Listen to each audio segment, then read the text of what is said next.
करुणा मुंडेंनी दिले मारहाणीचे पुरावे।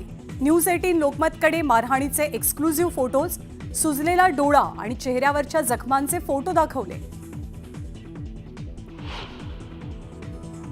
धनंजय मुंडेंविरोधात करुणा शर्मांनी केलेले आरोप कोर्टाकडून अंशतः मान्य।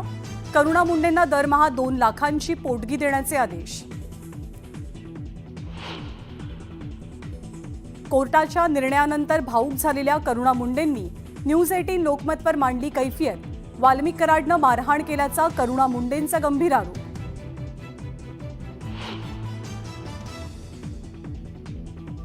करुणा मुंडेंचा मुलगा सिशिवची वडिलांच्या बाजूने सोशल मीडियावर पोस्ट।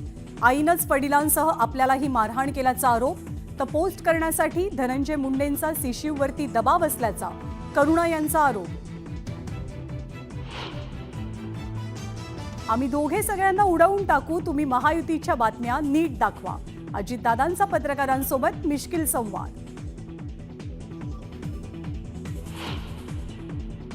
सोयाबीन खरेदीला 1 महिन्याची मुदतवाढ द्या, अन्यथा उरलेलं सोयाबीन मुंबईतल्या अरबी समुद्रात फेकून देऊ, शेतकरी नेते रविकांत तुपकरांचा इशारा। नालासोपाऱ्यात आरक्षित जागेवरील 41 इमारतींवरती महापालिकेची तोडक कारवाई सुरू। अनधिकृत इमारतीमध्ये राहणाऱ्या रहिवाशांना बाधित प्रमाणपत्र देत पालिकेकडून सांत्वन।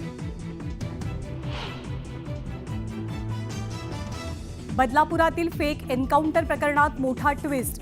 पुढे केस लढायची नसल्याची अक्षय शिंदेच्या पालकांची भूमिका, कुणाचाही दबाव नसल्याचा दावा।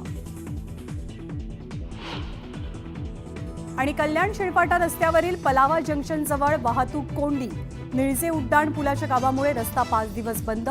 दुसऱ्या पुलावरती प्रचंड वाहतूक कोंडी।